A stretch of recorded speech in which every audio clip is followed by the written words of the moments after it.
Hello parents, நான் உங்கள் doctor Shakul Ramanujam Mukundan, paediatrician and parent educator. Solid start பண்ணதுக்கு அப்புறமா உங்கள் குழந்தை வந்து மோஷன் போக ரொம்ப கஷ்டப்படுறாங்க, ரொம்ப முக்கி போகிறாங்க, ரொம்ப அழுது மோஷன் போகும்போது ரொம்ப கட்டியாக ஹார்டாக வருது, ஆட்டு புழுக்க மாதிரி வந்து சின்ன சின்னதாக வருது அப்படின்னா குழந்தைக்கு கான்ஸ்டிபேஷன் ஆயிடுச்சு அப்படின்னு அர்த்தம். எதனால் குழந்தைங்களுக்கு சாலிட் ஸ்டார்ட் பண்ணதுக்கு அப்புறமா கான்ஸ்டிபேஷன் வருது, அதுக்கு வீட்டில் நீங்கள் என்னென்ன பண்ணணும்னு சொல்லி 5 விஷயம் நான் சொல்கிறேன். வீடியோக்குள்ளே போகிறதுக்கு முன்னாடி இது வரைக்கும் சேனலை சப்ஸ்கிரைப் பண்ணலைன்னா சப்ஸ்கிரைப் பண்ணிக்கோங்க. குழந்தைங்க ரிலேட்டடான எல்லா தகவல்களும் நம்ம சேனலில் இருக்குது. மறக்காமல் பக்கத்தில் இருக்கிற பெல் பட்டனை ப்ரெஸ் பண்ணிங்கன்னா அடுத்தடுத்து நான் போடக்கூடிய வீடியோ உங்களுக்கு நோட்டிஃபிகேஷனில் வரும். வாங்க வீடியோக்குள்ளே போகலாம்.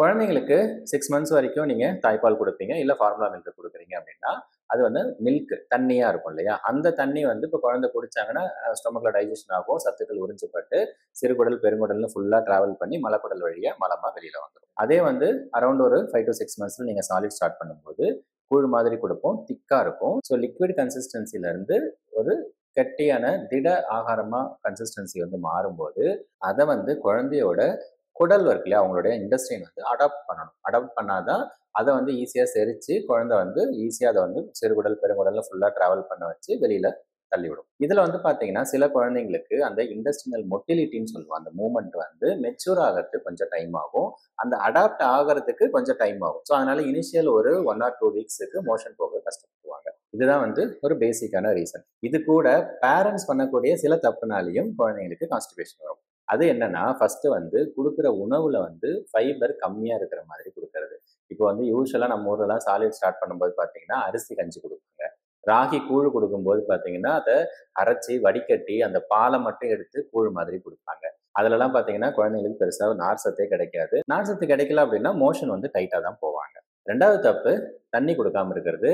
நிறைய பேர் என்ன நினைக்கிறாங்கன்னா தாய்ப்பால் மட்டும் அப்படியே கண்டினியூ பண்ணால் போதும், தண்ணி எக்ஸ்ட்ரா கொடுக்கணும்னு அவசியம் கிடையாது அப்படின்னு நினைப்பீங்க. பட் அந்த மாதிரி கிடையாது. நீங்கள் 6 மந்த்துக்கு அப்புறம் சாலிட் ஸ்டார்ட் பண்ணீங்க அப்படின்னா ஒரு நாளைக்கு 50 to 100 ml வாட்டர் கொடுக்கணும்.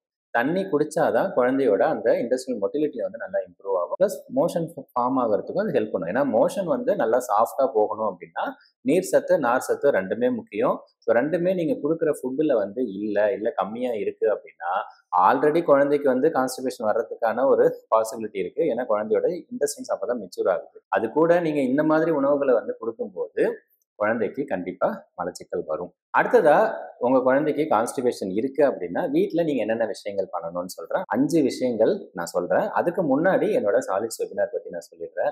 குழந்தைங்களுக்கு 6 மந்த்ஸ்ல ஃபுட்டு நீங்க எப்படி ஸ்டார்ட் பண்ணணும், 1 இயர் வரைக்கும் எப்படி அவங்களுக்கு ஃபுட்டு கொடுக்கணும், எந்த மாதிரி ஃபுட்டு வந்து எப்பப்போ கொடுக்கணும், எப்படி ப்ரிப்பேர் பண்ணணும்னு சொல்லி A to Z இன்ஃபர்மேஷன் குழந்தைங்களுக்கு ஃபுட்டு கொடுக்கறது ரிலேட்டடா நான் வந்து லைவா உங்களுக்கு சொல்லிக் கொடுப்பேன். லைவ் ஜூம் மீட்டிங்ல உங்களுக்கு ஒரு 2 hours கிளாஸ் எடுப்பேன். அதுக்கப்புறமா உங்களோட டவுட்ஸ் எல்லாமே கிளியர் பண்ணுவேன்.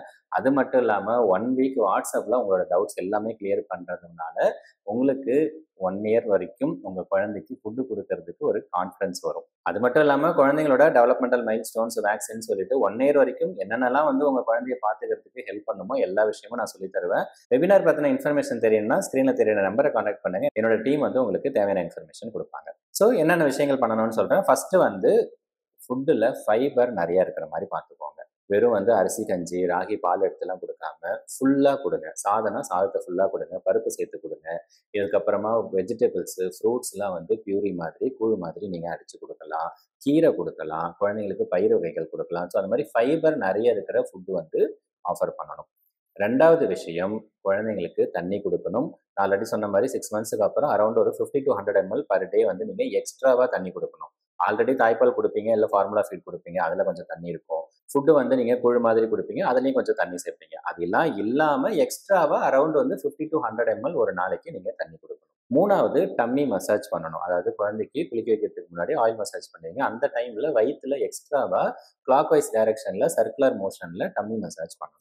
நாலாவது, பைசைக்கிள் எக்ஸசைஸ் பண்ணணும். இந்த டம்மி மசாஜ் பைசைக்கிள் எக்ஸசைஸ்லாம் வந்து குழந்தைங்களுக்கு ரெகுலராக பண்ணும்போது அவங்களுடைய குடல் வந்து மெச்சூர் ஆகிறதுக்கு அது ஹெல்ப் பண்ணும். குழந்தைக்கு கான்ஸ்டிபேஷன் வராமல் மோஷன் ஈஸியாக வெளியில் வர்றதுக்கு அது ஹெல்ப் பண்ணும். 5வது ஃப்ளோர் டைம் நிறைய கொடுங்க. குழந்தைய 6 மாசத்துக்கு அப்புறம் யூசுவலா குப்புற விழுந்துருவாங்க, தவழ ஆரம்பிப்பாங்க.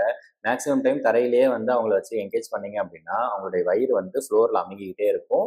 மோஷன் போறதுக்கு அது ஹெல்ப் பண்ணும். ஸோ இந்த 5 விஷயங்கள ரெகுலரா நீங்க ஃபாலோ பண்ணீங்கன்னா, குழந்தைக்கு வந்து கான்ஸ்டிபேஷன் வராமலும் பார்த்துக்கலாம், வந்தாலும் ஈஸியா மோஷன் போறதுக்கு அது ஹெல்ப் பண்ணும்.